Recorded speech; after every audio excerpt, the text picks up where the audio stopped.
Welcome back to our show. I'm your host, Kimon Kotos, and we're joined today by Steve Wisneski, City Commissioner for the 4th Ward of the City of Muskegon. And Steve, we were talking about the environment and how important it is to the 4th Ward. But tell us a little bit more about your committee responsibilities as a commissioner. Well, having been appointed to the commission, actually I was appointed unanimously due to the death of an incumbent commissioner, died of natural causes a couple of years ago, and they came and recruited me and asked me to join. I did it with a lot of push from the Chamber of Commerce, asked me to get involved with it, leadership programs in the area. I've got an extensive background in community service, and just all fronts came and said, Steve, we want you to be on the commission, so I decided to run it based on that. Well, let's explore that. I think that's a really important part of being a representative of the community, that you have participated from working with business and working with other community organizations. Tell our audience a little bit about some of the work that you've done over the years. Well, I've got involved with volunteering and community service work well back into the 60s when my father was a city employee. He used to get me involved with a variety of projects, and then later through the Boy Scouts. I was very active in scouting at Nelson School, or through the Nelson neighborhood, St. Joe's School, and then eventually up to St. Mike's, and became an Eagle Scout. So I did a lot of community service projects with those organizations. I've gone on to become actively involved with our Chamber of Commerce.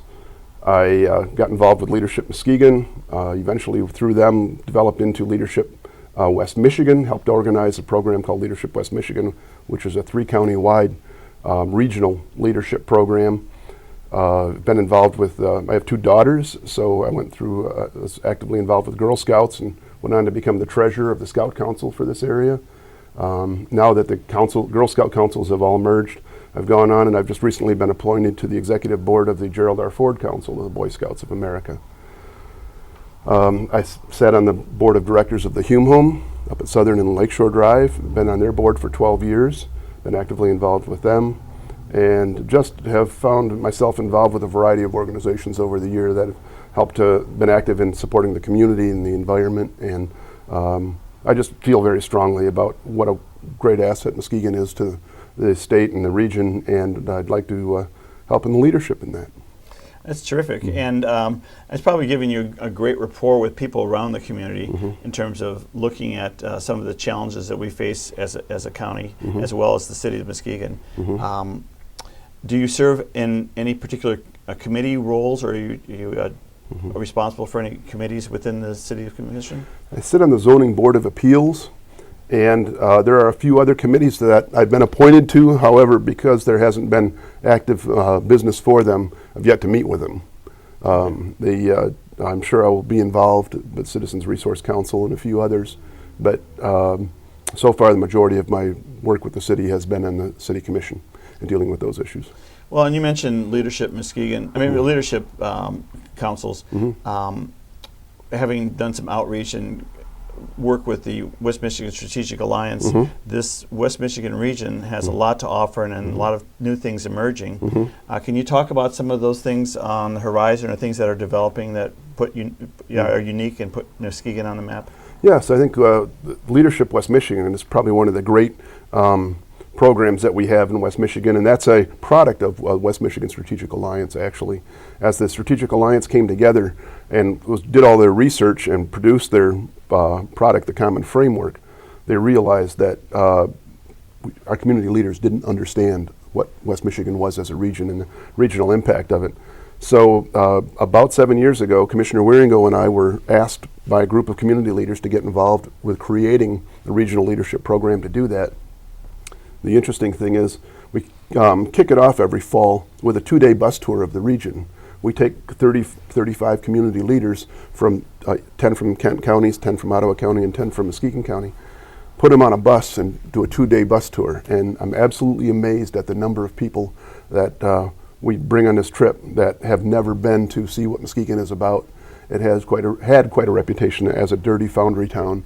And that reputation is obviously 40 years old. And today we're a much nicer, cleaner place, but it's still not recognized as that outside of West Michigan. And inevitably, when we take the bus tour down to Pierre Marquette Park, we always get 2 comments out of at least somebody on the bus. One is, I never knew Muskegon had beaches this nice, and the other is, why can't I see Milwaukee? People don't understand that, they see Muskegon Lake and they think it's Lake Michigan. People in Kent County don't believe that Lake Michigan is as big as it is. So it's very refreshing to enlighten them and show off Muskegon and show the beauty of it. And so I really enjoy doing that. And out of that program, we have 3 fundamental principles, which are economic sustainability, environmental sustainability, and diversity and social justice, we call it. And if we feel if we can get those 3 components working well together, we'll make a strong region that'll be a global economic destination. And Muskegon is the integral part of that.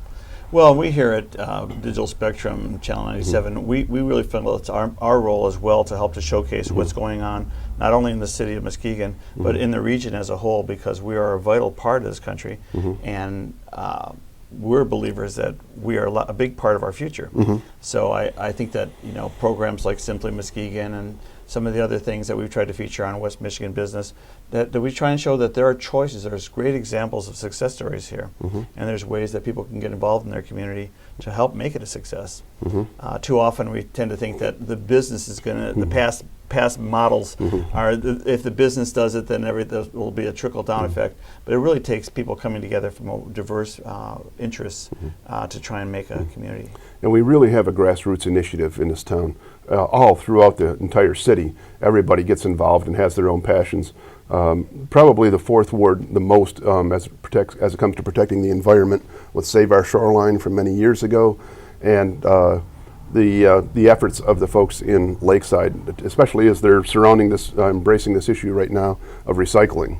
As many people are aware, the city budget is being cut dramatically because of Sappi leaving and Brunswick downsizing and High Lift and there's Lift Tech, and now the prison's closing, and there's a whole variety of different things. The economic impact to the city has been quite substantial. We've already taken $2.2 million out of the existing city budget, and it's entirely possible we'll take another $2.2 million out before year end, just because the revenue isn't there. So we've got to reduce our expenses. Now, over the last several years, the city has worked very carefully to lean down the employment at the city. We have pretty much the bare minimum of employees that we need. We're doing our best not to impact police and fire, and we've been fairly successful with that. We have this past few weeks made some cuts that included the recycling program, as well as eliminating 4 positions that we think are essential to city operations, but because we don't have the funds, we've eliminated those. The elimination of the recycling program is probably a misnomer. We haven't eliminated it. What we've decided to do is no longer fund it from a city standpoint. That's an important distinction, because Allied Waste, who provides that service for us, is going to continue to provide that service for us. We can drop things off at their sites, or we can pay for it ourselves as individuals to have our recyclables picked up at curbside along with our trash. The cost per person, per household per month, will be about $3, and I take that back, it's per week. No, it's got to be per month. $3.50 some cents per month to have recycles picked up curbside. We figured it out to be about $43 a year is all it will cost an individual household to do it. And we have high utilization, especially in the Beechwood, Bluffton, Lakeside area, almost 95% utilization of the recycling program. We educate our kids on the appropriate use of recycling, and the kids bring it home and encourage the parents to do it. And to have to cut the funding for it is something we really wrestled hard with. But it's $160,000 annually out of our budget, and that could easily allow us to employ 4 people or so. We just recently eliminated 4 positions, and we eliminated the recycling program, and we eliminated about 80 other line items in our budget. But it's absolutely necessary if we're going to keep the city in sound financial condition. So we should make it clear that recycling is not eliminated on a household level. Right. But that the cost per household will be roughly under $1 a week. Yes, under $1 a week to maintain the program, and anybody who's interested in doing it can contact Allied Waste, and then I'll be happy to make arrangements to come out and pick up the recycling waste for you. Now, are people able to opt out of it on an individual basis? I live in Fruitland Township, and we have a nearby recycling and station that we take our things to. we want people to be more efficient in terms of their households, in terms of minimizing their use of materials, but being more conscious to recycle. And that addresses issues of packaging and even the way you purchase, your decisions on what you purchase, so you're not wasteful.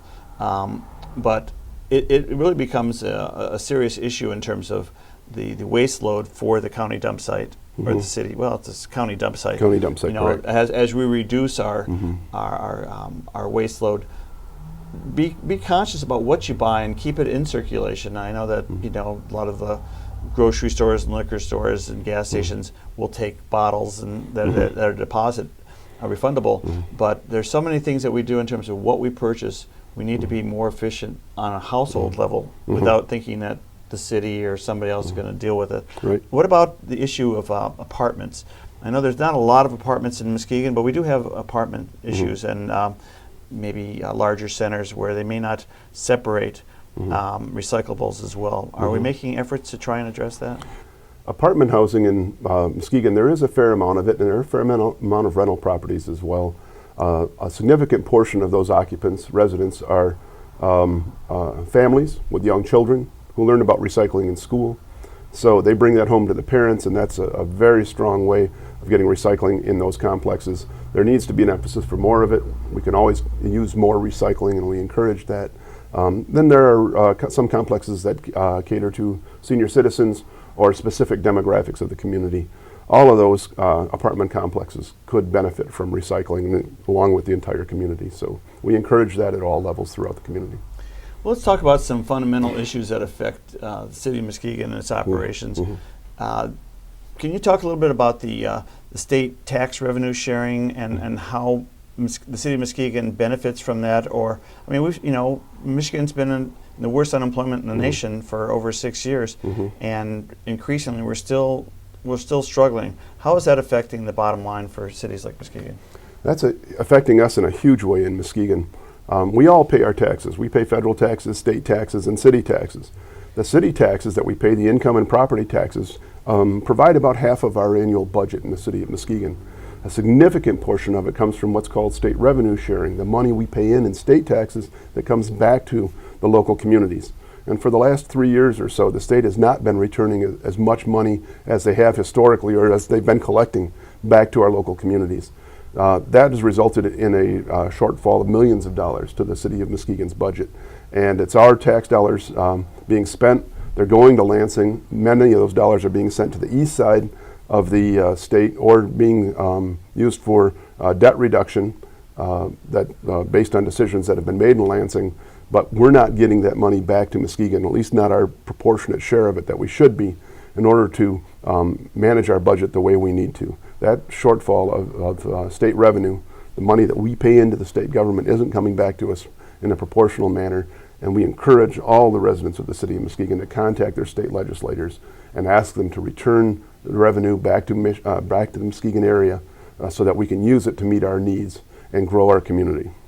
So it's important that we let them know how important this is. Otherwise, it puts the burden on the city and the counties to have to tax people on fixed incomes and put more pressure on these businesses to survive here. Right. That's correct. That's correct. A significant portion of the money we spend in state taxes that we pay into Lansing is dedicated to come back to Muskegon, but for the last 3 years has not been coming back.